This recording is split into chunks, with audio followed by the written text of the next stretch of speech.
Before we get into this video, I just want to let you guys know that I set up a YouTube membership, so if you want to support the channel even further, it would be awesome if you could become a channel member.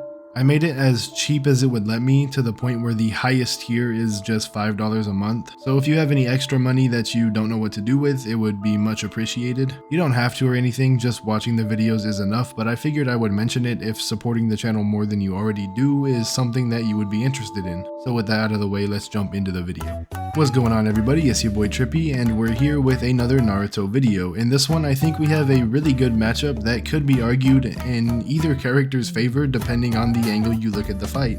You can probably tell from the title and thumbnail that we're going to be talking about Hebi Sasuke versus Kakuzu. I say it can be argued in either character's favor because there are two ways to interpret this matchup. You can look at it from a narrative standpoint, where Sasuke should technically have this in the bag, or you can look at it from a debater / power scaler standpoint and essentially scale Kakuzu way higher than Sasuke. So I'm going to be going over both arguments and explain why I agree with one over the other, but you can take either side and technically be correct. So let's get into the narrative argument first. So as I already said, from a narrative perspective, I think that Sasuke should definitely win this fight. The Naruto that essentially one-shots Kakuzu's strongest form is training to catch up to Sasuke, a Sasuke that he still felt inferior to. It should be noted that the Sasuke that he felt inferior to, and that was the reason for the Rasen Shuriken, is Sasuke before Hebi, meaning Sasuke before he absorbed Orochimaru, which should give Sasuke yet another power buff, making him stronger than the Sasuke that Naruto felt inferior to.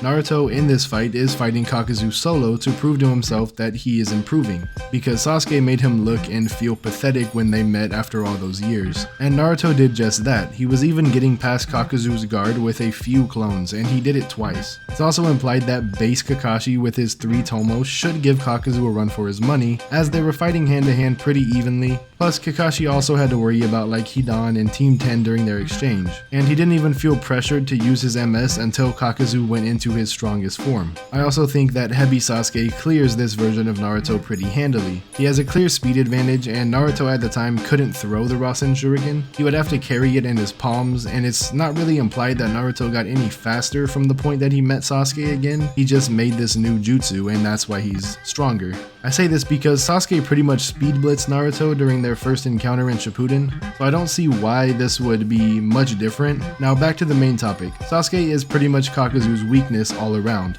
The diamond armor is weak to lightning style attacks, and Sasuke is the most impressive lightning style user at this point in the series. So Kakuzu's defenses are pretty much negated during this fight. Sasuke can also summon snakes to deal with the masks. He has genjutsu that was able to suppress or control a weakened Orochimaru, also able to suppress the Nine Tails, and just completely control Manda as well. He also has Kirin, which should be a GG. As stated before, Kakuzu's diamond armor is weak to lightning style, and this is pretty much the ultimate lightning style jutsu. So now let's look at this from a debater / power scaler's perspective. From this perspective, you can scale Kakuzu extremely high in comparison to a lot of characters. Some even go as far as putting him above Pain and Itachi. So to kick off this argument, there's a statement in the data book, I believe it's data book 3, where he says he can analyze and adapt to any opponent's power on the spot.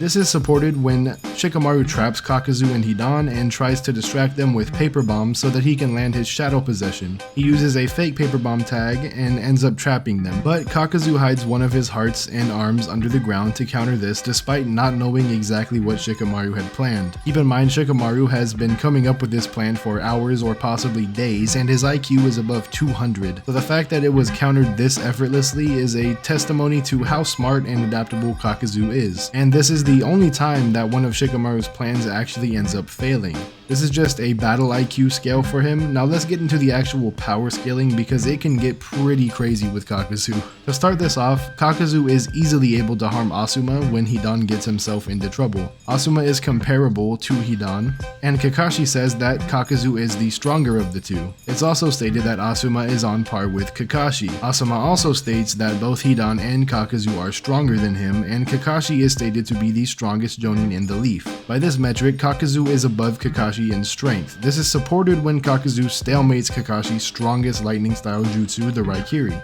even though Kakashi's strongest chakra nature is lightning. It's also important because Kakashi's lightning blade is never outright negated except in this one instance, even against people like Pain and Obito.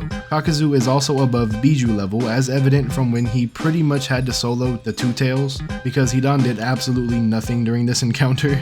It's also said that they captured the Seven Tails, and we can assume that he probably did most of the heavy lifting here as well. The Biju are able to make attacks that scale them to multi-continental with the Biju bomb, and the Eight Tails was seen to tank one of these attacks. It's also stated that the Biju are stronger when given a Jinchuriki. Though this is an unquantifiable amp, it's still worth noting. So by this metric of scaling, Kakazu has multi-continental attack potency and possibly multi-continental durability. It's also said that he fought Hashirama and he didn't end up dying, so some people just take this point alone and run with it. Like I said, things can get pretty crazy when scaling Kakuzu, but yeah, if you think all of this adds up, then Hebi Sasuke is getting bodied. Me personally, I more so agree with the narrative implications, because I feel like that is what Kishimoto was actually trying to establish here. I don't feel like he ever intended Kakazu to be considered on par with someone like Pain, and it felt more like he was meant to be on par with like Kakashi and Rasen Shuriken base Naruto. So I feed more into the Hebi Sasuke wins category, but like I said, you can take this as you will. But yep, that's it for this video. I hope you guys enjoyed. If you did, a like would be amazing. It lets me know that you are enjoying the content and helps out the channel more than you may think. If you have any ideas for future videos, then make sure to leave a comment letting me know what you would like to see.